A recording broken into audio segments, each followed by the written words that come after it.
Welcome to another edition of KB Diamonds on Edu Consult. Today's Edu Talk is especially on Say No to Domestic Violence. And this edition, I want to make it as a tribute to Minister Osinachi, who just passed on to glory. May her gentle soul rest in perfect peace.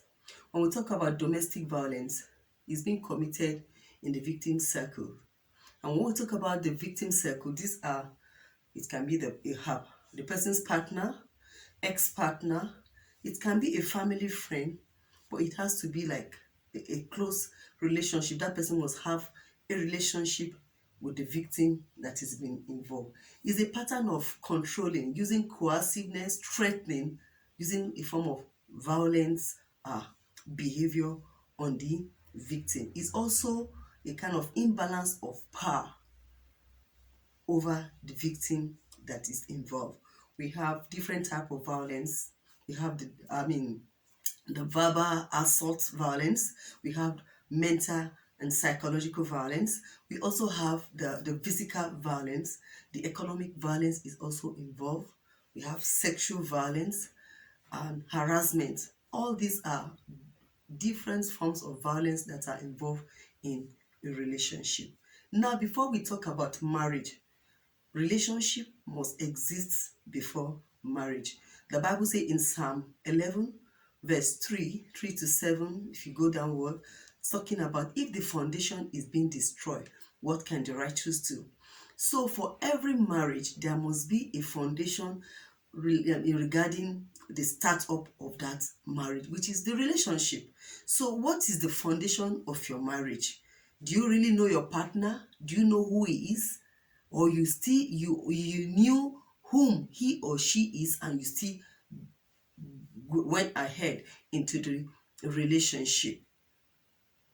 There are some things that I regard as red flag, and when you see it in a relationship, of course, if you are going into a relationship, you can't do it all alone. Don't think you can handle things by yourself. You are a Christian, you have to, bring your pastor into know.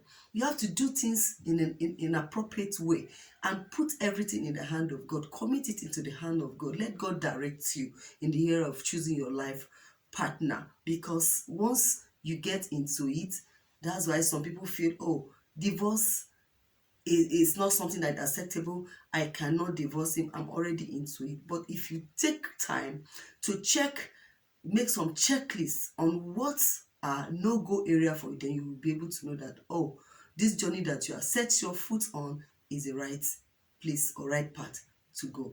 What are the red flags? When a man, is always angry at a slightest provocation, or insulting you using abusive word, either you're in public or in the room or in the private, or he's always having a mood swing,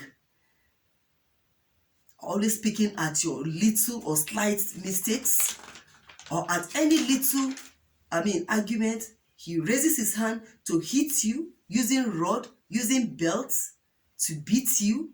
You are in a relationship, my dear, that is enough for a red flag.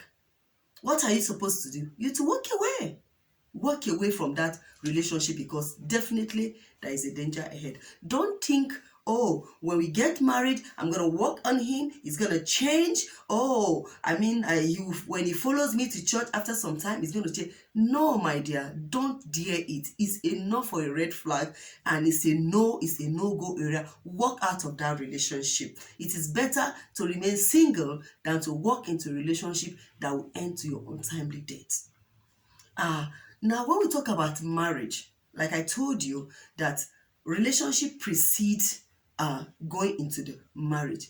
In Genesis 2:18, one of the reasons why God established marriage is for mutual relationship. So it means if a man and a woman are going to come together, they must be in a mutual relationship. In Ephesians 5:31, the Bible describes that the man leaves his father and the mother and cleaves unto the wife, and both of them they are one. If you go down in verse 25 and 28, it also mentions that the man should love his wife.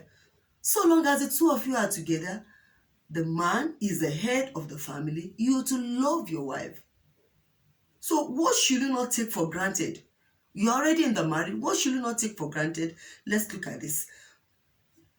If the man is always quick, always raging with anger, always raising his hand, beating you, sometimes he lock you up in one of the room or lock you out of the house, deprive you from money to spend, or be manipulative, and he will be telling you that no, you can't go to your friend, you can't visit your family, you don't have to work, you sit at home, I'll provide for your needs. It means you are solely dependent on him. Why? There are enough things that you should not take for granted. Oh, he has mood swing. Some days he doesn't even feel like talking to you. Some days he's so moody, he's so secretive, he's full of flirts.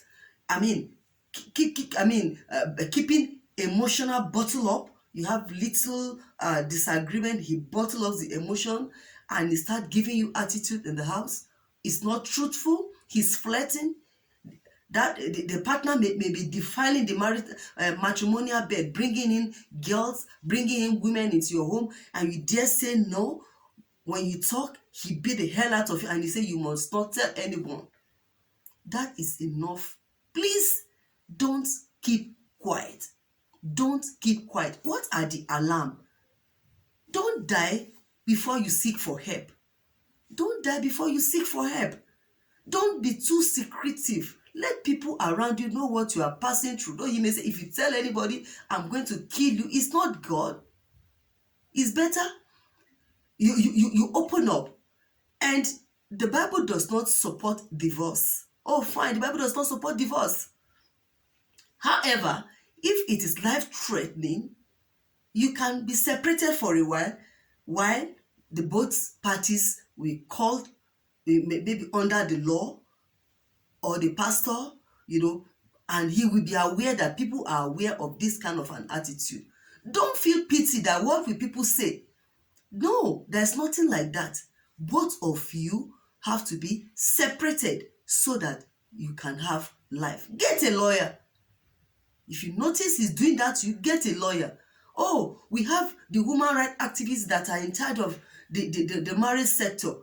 Talk, get the contact and let them know what you are passing through. You can't be in a church. Let your pastor know what you're passing through.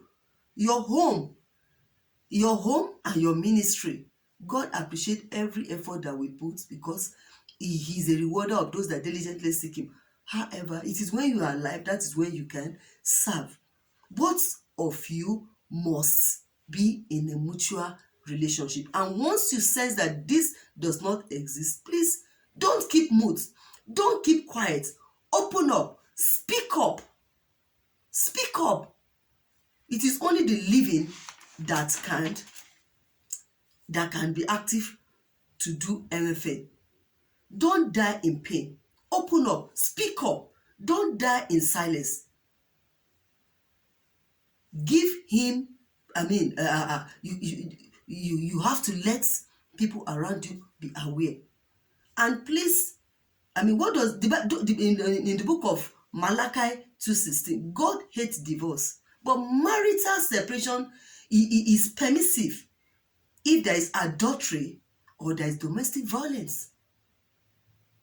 And if it's been sat down, given some rules, and the lawyer is involved, he puts hand in paper to write some things to know that if he does it again, there is repercussion. Then he will not continue to be battering or beating until it leads to death. So when you open up, people will come to your rescue. And my advice goes to friends or counselor. When a client comes complaining, confide in you, and you notice that this is a life-threatening situation, please, it's not that you are opening the person's nakedness.